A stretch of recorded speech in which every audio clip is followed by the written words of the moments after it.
Bonjour, dans cette vidéo, nous allons voir comment réaliser un mapping, on dit encore carte perceptuelle, avec Excel. Ceci peut vous être utile pour illustrer notamment votre positionnement en BTS par exemple pour les épreuves E41, E42 et surtout aussi pour l'option entrepreneuriat. Pour l'exercice, nous allons admettre que vous vouliez comparer 5 marques de vêtements, H&M, Zara, Bisbee, Camaïeu et Morgan par exemple.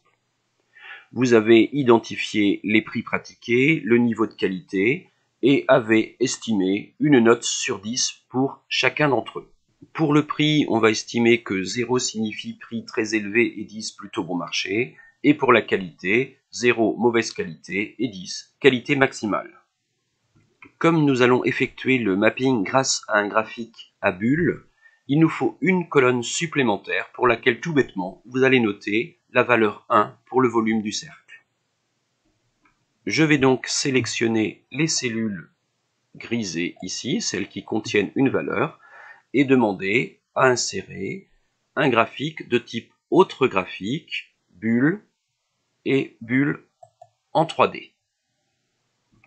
Comme il n'y a qu'une seule série, je vais supprimer cette information, agrandir un petit peu mon graphique avant de faire les autres aménagements. Je vais ensuite sélectionner chaque axe, clic droit, mise en forme de l'axe, et demander à ce que l'axe vertical coupe exactement à la valeur 5.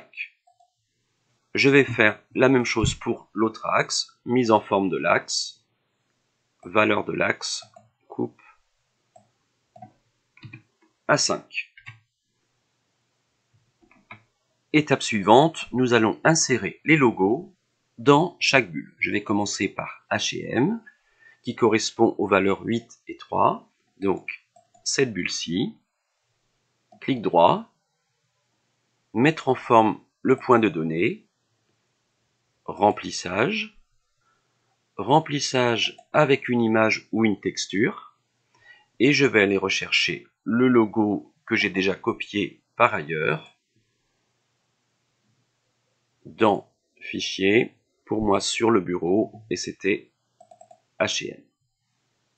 Voilà, en continuant de la même manière, j'ai pu placer les 5 concurrents, et je vais me placer moi aussi dans cette carte perceptuelle derrière mon idée, mon concept. Voilà, il me reste un peu de mise en forme avec les titres des axes, le titre du graphique. Je vais donc double-cliquer sur chacun des axes successivement et aller chercher l'onglet Disposition pour pouvoir noter le titre de mon axe que je vais noter ici en dessous de l'axe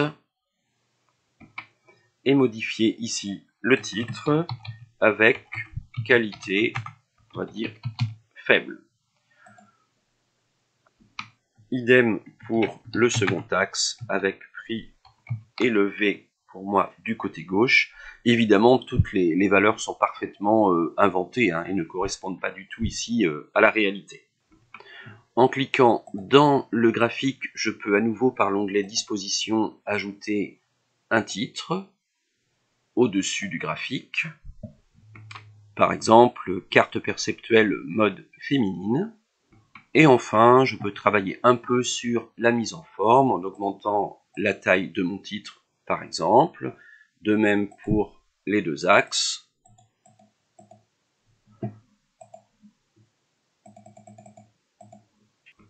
Pourquoi pas, par l'onglet mise en forme, choisir un remplissage de mon fichier ici, en bleu. Voilà, je vous ai recopié à droite le petit mode opératoire. Finalement, c'est très simple. Il faut juste prendre le temps d'aller télécharger, on va dire, des logos. Encore une fois, je pense que ça peut être intéressant à un moment donné dans vos activités liées au bloc E41, E42. Attention pour ceux qui sont en BTS MCO.